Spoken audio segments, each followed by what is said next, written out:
Hi, my name is Jake Neely, and this is my book project on the bronze bow, written by Elizabeth George Spear. I decided to spend some time researching the food, art, and music of the time period and geographical area of the book. As you can see, I am also wearing my traditional Roman toga I dressed for the occasion. The time period of the bronze bow is the 1st century CE, specifically during the time when Jesus was alive. This means the story is set around 30 AD. The setting of the bronze bow is in Galilee, or modern-day Israel. This setting is especially important because it takes place where Jesus lived during the time when the Romans occupied Galilee. The food and information in this slide was taken from the Smithsonian National Museum of Natural History. It is pretty cool how they were able to determine what ancient people ate by looking at the literary, archaeological, and botanical data. They were able to determine that the Romans primarily ate cereals and legumes, usually with sides of vegetables, cheese, or meat, and covered with sauces made out of fermented fish, vinegar, honey, and various herbs and spices. While they had some refrigeration, much of their diet depended on which foods were locally and seasonally available. Much like us, the ancient Romans had 3 meals a day. Jentaculum was their breakfast, prandium was their lunch, and cena was their dinner. And also, just like us, dinner was their main meal. What the ancient Romans ate and drank varied according to the Roman classes. The wealthy Romans ate lavishly and grand as compared to those of a peasant. Well-to-do Romans could afford the very best and loved throwing dinner parties that lasted for hours. The Roman athletes admired the Greek athletes, and so decided to copy them and made barley an important part of their training diet. Roman gladiators were served sprouted barley porridge. They ate lots of barley, and they were also known by the name of hordeari, which meant eaters of barley or barley men.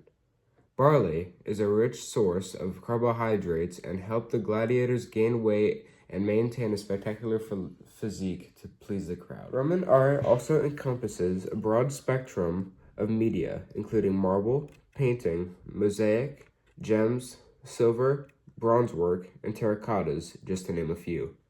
The city of Rome was a melting pot, and the Romans had no qualms about adapting artistic influences from the other Mediterranean cultures that surrounded them.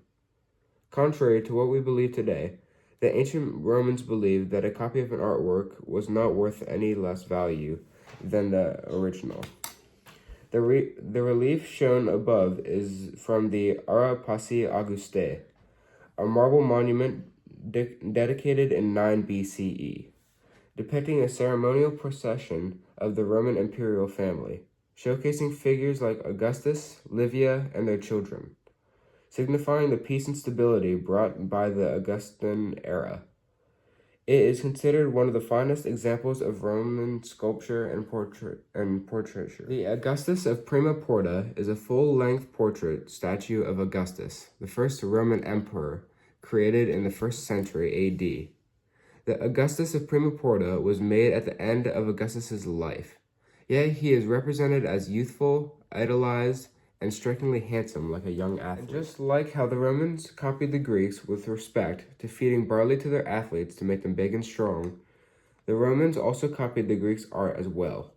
The mosaic above is a copy of a Greek mosaic, and it depicts a pair of centaurs fighting cats of prey, which was made of tiny pieces of natural stone that must have taken a long time to complete. This was created in 130 AD. Here are 2 more examples of Roman reliefs that were completed in 203 and 315 AD, a long time ago. This is the painted garden fresco created between 20 and 30 BC. A fresco is a painting done rapidly in watercolor on a wet plaster on a wall or ceiling, so that the colors penetrate the plaster and become fixed as it dries. Sadly, we don't know much about who made Roman art. Artists certainly existed in ancient Rome, but we know very little about them because of a lack of documented evidence, such as contracts or letters. Music was an important part of Roman culture and was played at many social events, religious ceremonies, and military operations.